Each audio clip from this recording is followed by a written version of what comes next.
जळगाव कृषी उत्पन्न बाजार समितीने गेल्या 3 वर्षात आर्थिक आघाडीवर कामगिरी केली असून समितीच्या उत्पन्नात मोठी वाढ झाली आहे। नुकत्याच प्रसिद्ध झालेल्या आकडेवारीनुसार बाजार समितीने खर्च वजा जाता लाखांच्या घरात नफा कमवलाय, अशी माहिती सभापती सुनील महाजन यांनी आज पत्रकार परिषदेत सविस्तर दिली। तसेच आर्थिक स्थितीचा आढावा दिलाय।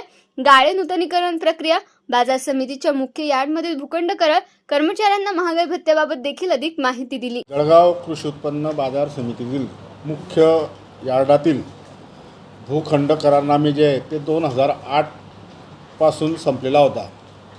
गेले 18 वर्षापासून हा विषय प्रलंबित होता, तो आता मार्गी लागलेला आहे। यामध्ये 29 वर्षाचा हा शासनाच्या मान्यतेनुसार करार करण्यात आलेला आहे। यात एकूण दुकानदारांची संख्या, आडत व्यापाऱ्यांची संख्या ही 235 असून त्यांचे करारनामे आपण त्यांना करून देतोय। त्याचप्रमाणे याचा फायदा काय होईल? याचा फायदा असा होईल की या दुकानदारांना, या व्यापाऱ्यांना बँकांचा पतपुरवठा जो असतो तो मिळण्यास सुलभता होईल आणि त्याचा पर्यायी फायदा शेतकऱ्यांना असा होईल की शेतकऱ्यांना त्यांची बाकी जी असेल ती व्यापाऱ्यांकडून त्वरित मिळण्यासाठी फायदा होईल। आणि ही सर्व कायदेशीर प्रक्रिया व्यापाऱ्यांनासुद्धा कंप्लीट करणे गरजेचे होते। आता म्हणजे त्या गोष्टीपासून आपण जळगाव शहरात पाहतो की जळगाव शहरामध्ये किती मार्केटचे विषय भिजत गोंगळ्यात पडलेले आहे, परंतु या मार्केट कमिटीमध्ये व्यापाऱ्यांचे जे प्रतिनिधी आहे अशोक बोराठी यांनी वारंवार त्यांच्या व्यापारी सहकाऱ्यांना सोबत घेऊन सभापती संचालक मंडळाशी वारंवार चर्चा करून प्रसंगी आमच्याशी भांडूनसुद्धा की हे विषय कसे मार्गी लागतील त्यासाठी प्रयत्न केले आणि त्या प्रयत्नानंतर या सर्व गोष्टीला मूर्त स्वरूप देण्यात आले आणि आज हे सर्व जी प्रक्रिया आहे ती पार पडलेली आहे। दुसरा विषय असा आहे की या बाजार समितीमध्ये गेल्या 3 वर्षाचं जे मासिक उत्पन्न आहे ते 2023-24ला 7 कोटी समथिंग असं उत्पन्न होतं आणि 7,18,65,158 रुपये होतं। याचा कागद मिळून देईल तुम्हाला। म्हणजे सन 2023-24ला बाजार समितीचा फायदा हा 77,28,603 होता। 2024-25ला उत्पन्न होतं 7,85,74,298।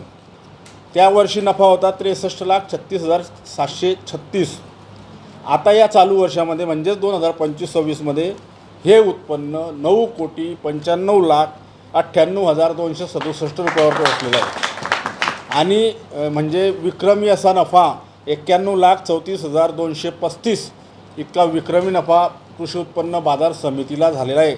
याचे सर्व श्रेय व्यापारी बांधव आणि शेतकरी बांधव यांना जाते, कारण व्यापाऱ्यांनी दिलेला प्रतिसाद आणि शेतकऱ्यांनी दिलेला प्रतिसाद हा या सर्व भूमिकेमध्ये महत्त्वाचा होता। आणि यावर्षी गेल्या 30 वर्षामध्ये कृषी उत्पन्न बाजार समितीला ज्या पद्धतीने आवक आलेली नव्हती ती ह्या 30 वर्षानंतर यावर्षी मोठ्या प्रमाणावर आली आणि त्या आवकचा परिणाम असा झाला की आपण उत्पन्न आपलं जे टर्नओव्हर आहे तो 10 कोटीच्या आसपास पोहोचलेला आहे, 7,85,00,000 तर यामध्ये मी आमच्या संचालक मंडळाचंही वेळोवेळी ज्यांनी सर्व संचालक मंडळी व्यापाऱ्यांच्या शेतकऱ्यांच्या पाठीशी उभं राहिलं आणि एकत्र राहून या पद्धतीने हा मोठा विषय या ठिकाणी घडलेला आहे।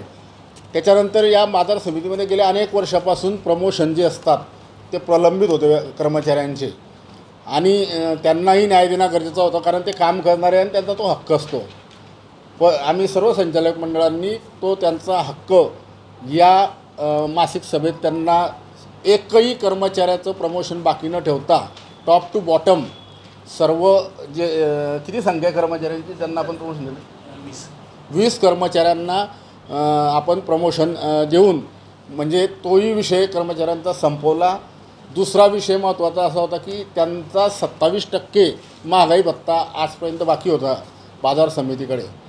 तर गेल्या अनेक वर्षापासून कर्मचारी युनियन या ठिकाणी पाठपुरावा करत होती आणि तोसुद्धा आपण आमच्या संचालक मंडळाने तोसुद्धा मान्य करून आता बाजार समितीकडे 1% त्यांचा महागाई भत्ता बाकी नाही, तर संपूर्ण महागाई भत्तासुद्धा त्यांना देण्यात आला।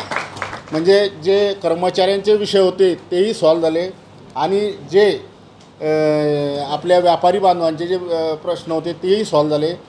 सर्व संचालक मंडळांनी मिळून या सर्व गोष्टींना पूर्णत्वास नेण्यास मदत केलेली आहे. त्यामुळे मी व्यापारी बांधवांचे, त्याचप्रमाणे शेतकरी बांधवांचे आणि माझ्या संपूर्ण सहकाऱ्यांचे, संचालक मंडळांचे मी आभार मानतो की त्यांच्यामुळे हे सर्व करण्यास मला मदत झाली. बाजार समितीच्या या सर्वांगीण विकासामुळे शेतकरी आणि व्यापाऱ्यांमधून समाधान व्यक्त होत आहे. यावेळी सभापती सुनील महाजन, सदस्य अशोक राठी, इंद्रराज सपकाळे, सचिव कैलास शिंदे, सुनील तापडिया, दीपक महाजन, मांगीलाल जैन, मोहन बळगुजर, राजेंद्र जोशी, विवेक जैन आदीची उपस्थिती होती. Dharmendra Rajput, Jalgaon times news.